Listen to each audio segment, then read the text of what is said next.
May 12th, 2010. Thanks for stopping by.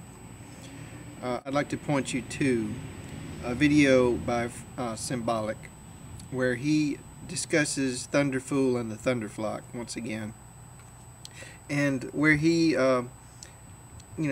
very briefly demonstrates that he fits the dictionary definition of a demagogue, and he's a classic example of a demagogue. Cimbolic mentioned that the demagogue is someone who uses hyperbolic rhetoric and appeals to emotion to play on people's prejudices and fears in order to gain power for himself. And I think that's what we all can see. Anyone who's got their eyes open can see that Thunderfool is using these tactics to whip up anti-Islamic sentiment for his own purposes, whatever those might be, whether it's to get more subscribers or I don't know, but he's obviously using appeals to emotion, hyperbole, and he's playing on these preconceived notions about Muslims and using generalizations, lumping people in to one big group, saying that the moderate Muslims are just like the extremists because they have a alliance of convenience, or because they are silent. What Thunderfool is doing is really providing an excellent example of how language can be used as a weapon. Now, language, it's not just verbal, it can be visual. Now, I'm going to show you a cartoon which appeared in World War II. And this cartoon displays a Japanese soldier as a rat. And it basically compares Alaska to a mousetrap for the rat to bite on and be killed. It's kind of amazing to me that they would resort to dehumanizing Japanese people in this way. It just seems to me like you could make a very rational argument for war with Japan at that time, because Japan was taking over a lot of territory that didn't belong to them. They were doing some really horrible things, so it seems like you could make a good intellectual argument for not for perhaps destroying Japan, but for preventing Japan from doing the things that it was doing to other people. But instead of making an intellectual argument, they appeal to emotion, they appeal to bigotry and racism, and perhaps that was a measure of how difficult they thought it would be for them to get America to view Japanese people in a negative light and to fight against them.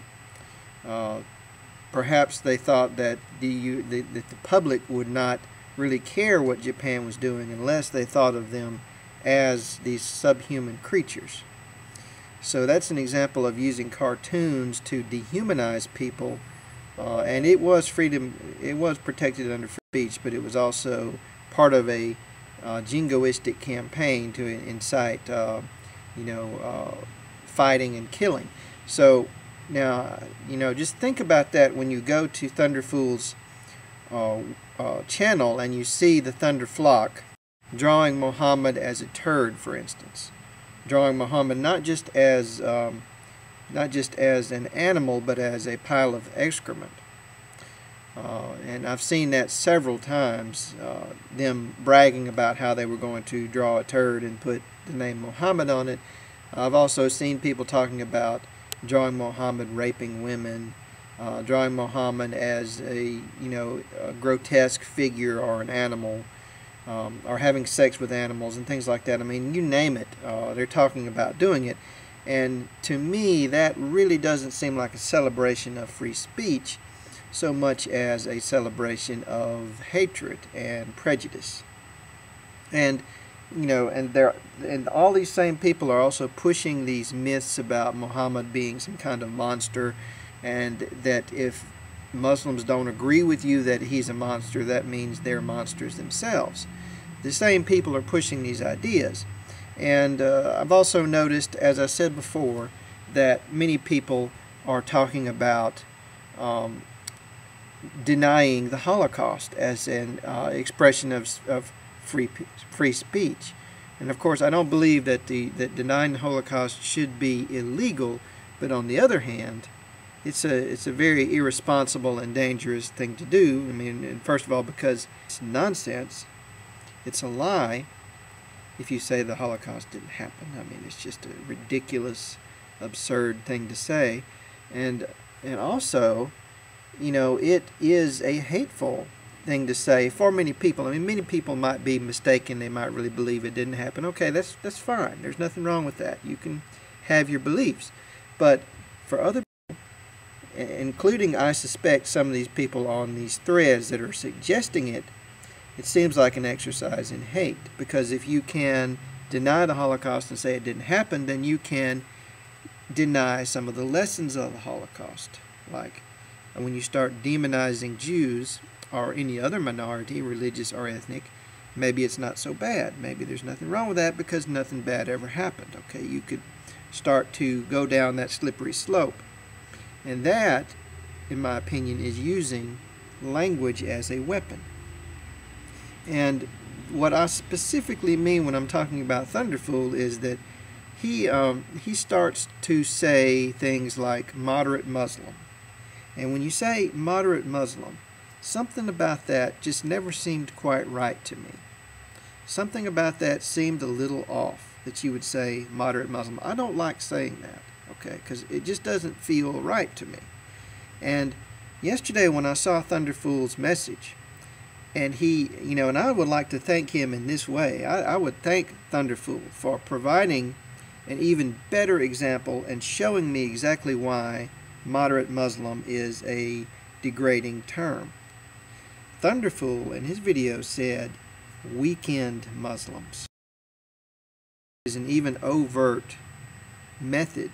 It's the same thing as saying moderate Muslim, okay, but it's an even better, more overt example of what moderate Muslim really means.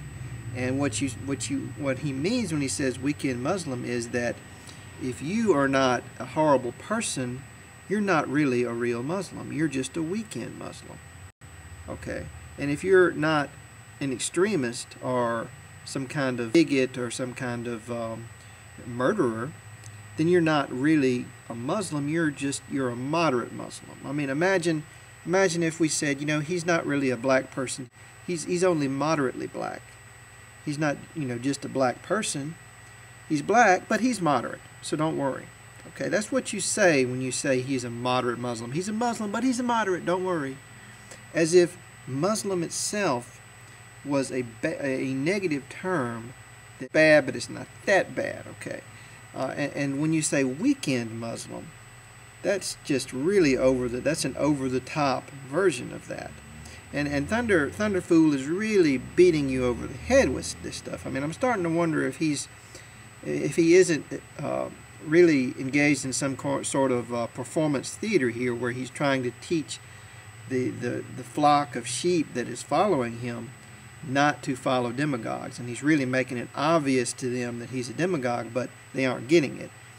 Maybe that's what he's doing, but I doubt it. I think he's just a demagogue. Thanks for watching.